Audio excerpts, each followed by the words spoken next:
Hallelujah, praise the Lord. जिंदगी के राहों में चलने के लिए हर किसी की कोशिश के ऊपर कोशिश लगी है और आपकी और मेरी कोशिश भी है। लगातार अलग अलग प्रकार से समाचार के ऊपर समाचार, प्रचार के ऊपर प्रचार किया जा रहा है। हर कंडीशन का समाधान करने के लिए कोशिश के ऊपर कोशिश किया जा रहा है।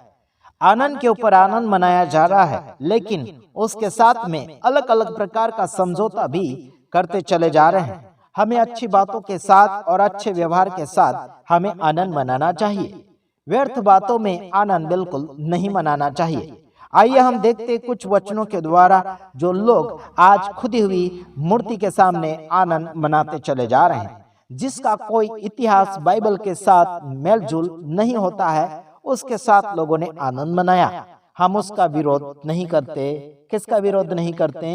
हेलो मेरे तमाम भाइयों बहनों, परमेश्वर के वचन का हम विरोध नहीं करते, बल्कि परमेश्वर के साथ यानी कि परमेश्वर के वचन के साथ मिलावटें करते हैं। उनके खिलाफ में हम बोलने के लिए हाजिर हो जाते हैं। आइए हम देखते हैं मसीह समाज में हम सुधारा करना चाहते हैं। सारे लोग यही चाहते हैं मसीह सुधारा हो जाए, मसीह समाज में सुधारा हो जाए। हम नई नई प्रार्थनाएं कर रहे हैं, अलग अलग प्रकार से प्रार्थना, लगातार रात दिन घंटों घंटों प्रार्थना, कहीं दो दिन 3 दिन उपवास के साथ प्रार्थनाएं की जा रही है भारत देश को बचाने के लिए। और लगातार लोगों का जीवन जागृति होने के लिए बहुत बहुत अद्भुत मीटिंगें, बड़े बड़े सभाएं, और उसमें लाखों और हजारों की गिनती में पैसे खर्च किए जा रहे हैं। लेकिन क्या आत्मिक रीति से हो रहा है या नहीं हो रहा है, आपको और मुझे जांचना बहुत ही अनिवार्य हो चुका है। आज संसार भर में इंसान की भी पूजा की जा रही है, यानी कि मूर्ति पूजा हो रही है। आज संसार भर में पास्टरों को भी पूजा जा रहा है, उनके पैर छुए जा रहे हैं। असली पापा को छोड़कर नकली पापा यानी कि पास्टरों को भी पापा का दर्जा दिया जा रहा है। आपको एक और बातें हम कहना चाहते हैं। यशाया नबी की पुस्तक उसका 44 यानी कि 44 उसका 9 रेफरेंस यानी कि 9 वचन हम देखने जा रहे हैं। जो मूर्त खोद कर बनाते हैं वे सब के सब व्यर्थ हैं। हे मेरे तमाम भाइयों बहनों, आपको और मुझे समझ लेना चाहिए। यशाया नबी की पुस्तक में लिखा गया है कि जो मूर्ति यानी कि मूर्त कहा गया, जो मूर्त खोद कर बनाते हैं वे सब के सब व्यर्थ हैं। सुनो मेरे तमाम भाइयों बहनों, जो मूर्ति को खोद कर बनाते हैं वे सब के सब व्यर्थ है, मतलब फालतू लोग हैं, फालतू है। मूर्ति भी फालतू है और मूर्ति बनाने वाले भी फालतू लोग हैं। मेरे तमाम भाइयों बहनों, आपका हम विरोध बिल्कुल नहीं कर रहे हैं। बाइबल के हिसाब से आपको हम नाप तोल दे रहे हैं। आइए देखते हैं, जहां यहाँ पर लिखा है कि जो मूर्त खोद कर बनाते हैं वे सब के सब व्यर्थ है। व्यर्थ का मतलब फालतू है, फालतू का मतलब किसी भी काम का नहीं है। बिल्कुल यहाँ पर साफ सुथरा लिखा गया है कि मूर्ति भी फालतू है और मूर्ति बनाने वाला भी फालतू है। दोनों को फालतू की गिनती में डाल दिया जा रहा है। इसका मतलब है इन लोगों को पागलों के गिनती में डाल देना चाहिए। हालांकि इनकी आत्मिक आंखें और आत्मिक बुद्धि और आत्मिक समझ खोलने की आवश्यकता बन चुकी है। बड़े बड़े लोगों की भी बातें यहाँ पर आती है। मैं तो आमतौर पर यह बात कहना चाहता हूं कि जिन्होंने मूर्ति बनाई है और जिन्होंने मूर्ति पूजना शुरू किया है, इन सभी को व्यर्थ कहता हूं, यानी कि ये सब व्यर्थ हैं। हेलो, मैं आपका विरोध नहीं करता हूं, लेकिन यहाँ पर लिखा गया, मेरे तमाम भाइयों बहनों, मैं गुजरात की धरती से इन वचनों को नहीं तैयार करता हूं, लेकिन बाइबल के अनुसार लिखा गया है। आगे हम पढ़ते हैं। आगे थोड़ा और कुछ लिखा है, और जिन वस्तुओं में वे आनंद ढूंढते उनसे कुछ लाभ न होगा। देखो क्या लिखा है, जिन वस्तुओं में वे आनंद ढूंढते हैं। किसमें आनंद ढूंढ रहे हैं? मूर्ति के अंदर आनंद ढूंढ रहे हैं। मूर्ति को खुद बना भी रहे हैं और उसी में आनंद ढूंढ रहे हैं। मेरे तमाम भाइयों बहनों, मैं आपको बताना चाहता हूं कि थोड़ी सी भी बुद्धि आपको परमेश्वर ने दी नहीं क्या? क्या आपके माता पिता ने आपको सिखाया नहीं क्या? क्या आपके गुरुजी ने आपको सिखाया नहीं क्या? क्या आपको बुद्धि नहीं है क्या? यहाँ पर लिखा है कि और जिन वस्तुओं में वे आनंद ढूंढते हैं उनसे कुछ लाभ न होगा। क्या लिखा है? उस ऐसी वस्तुओं में ये लोग आनंद ढूंढते हैं, इनसे कुछ भी लाभ नहीं होगा। मेरे तमाम भाइयों बहनों, कुछ भी फायदा नहीं होगा, कुछ भी फायदा नहीं, कुछ भी उन्नति नहीं होगी।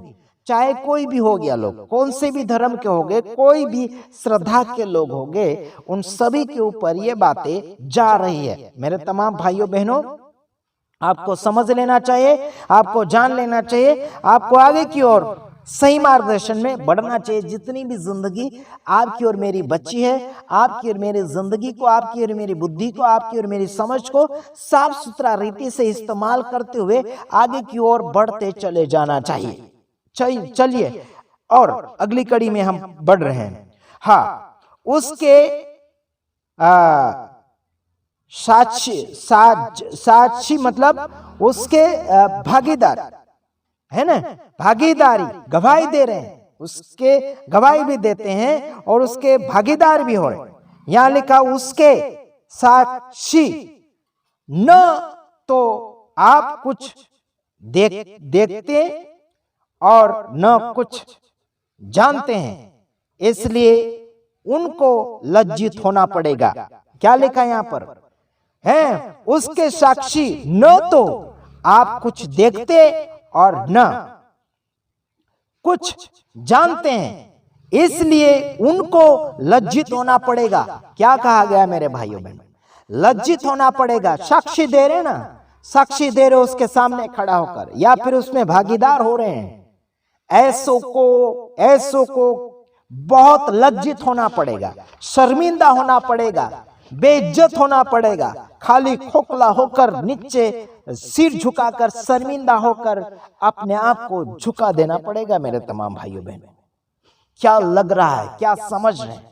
जहां मूर्खता होती है उसमें इज्जत नहीं मिलती, जहां मूर्खता होती, जहां समझदारी नहीं होती, जहां क्या बोलना चाहिए, जिसमें कोई बुद्धि नहीं होती, वहां कोई तारीफ नहीं, वहां कोई तालियां नहीं, वहां कोई सम्मान नहीं, वहां तो बस मजाक किया जाता है, बस हंसी उड़ाई जाती है, बस ठट्टों में उड़ाया जाता है। मेरे तमाम भाइयों बहनों, आप और मैं मजाक मत बनिए, आप और मैं खिलौना मत बनिए, आप और मैं तमाशा मत बनिए, आप और मैं एक